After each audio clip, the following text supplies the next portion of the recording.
Welcome back. I just got done watching Kingdom of the Planet of the Apes, and I gotta say, I thought it was pretty good. All things considered. Cue the intro, or the part of the trailer that I steal every time. Together, strong.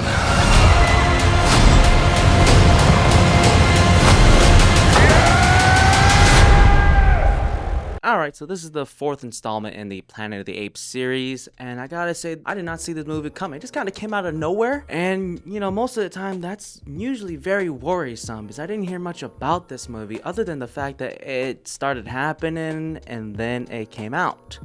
You know, seeing the trailer for the first time, it got me kind of excited to see what they're gonna do with this next sequel or trilogy that they're trying to set up. This movie takes place generations later, as it is told to us through text from the start of the movie. We follow Noah, who's trying to prove himself to his clan and his father, but unfortunately, a group of other apes come on through, destroy the village, and take his clan over with them to some other place. And his journey is basically him trying to find his people and free them from captivity. And as we go on this journey with Noah, he meets all kinds of people and befriends an orangutan and Freya Allen's character. Let's get this out of the way first. I mean, visually, this movie is absolutely gorgeous in every single scene. I mean, my goodness, some of the scenes just, phew, a lot of close-ups. I'm just like, that looks fucking real. That does not look like CGI at all. The VFX here is absolutely brilliant. Beyond the visuals though, I think the story here is a bit of hit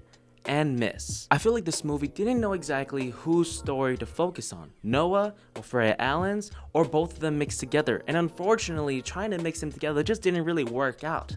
Not to say that it's not possible, it just wasn't really all that well fleshed out, or at least thought out in this entire movie. Not to say that it's hard to follow, there's just not a lot of depth for any of these characters here to make me care. You know, we meet a character, he's pretty cool, seems kind of interesting, you know, he's following along with Noah, but then he's gone. For a movie with its runtime, I unfortunately did not feel that much invested in anything that was happening.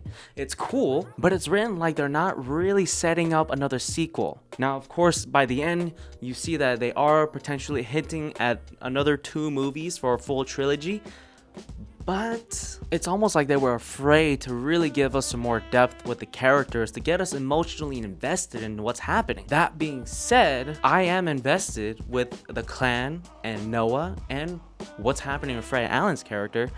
I just wish we got a little bit more. Perhaps we'll get more of that in the 5th installment. I am invested for the most part. I am interested to see where the story goes.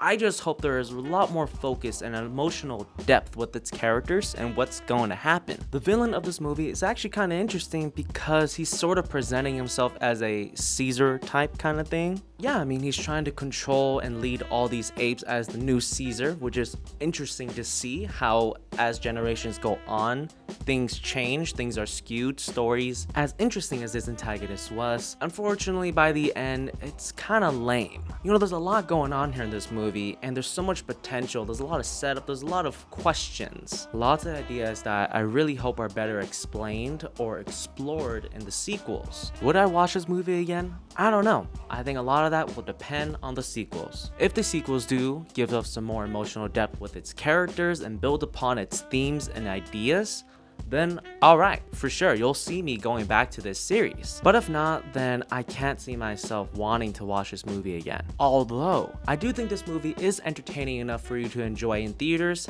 Definitely check it out. It is, for the most part, a good time. Alright, that's enough of me. Y'all have a good night.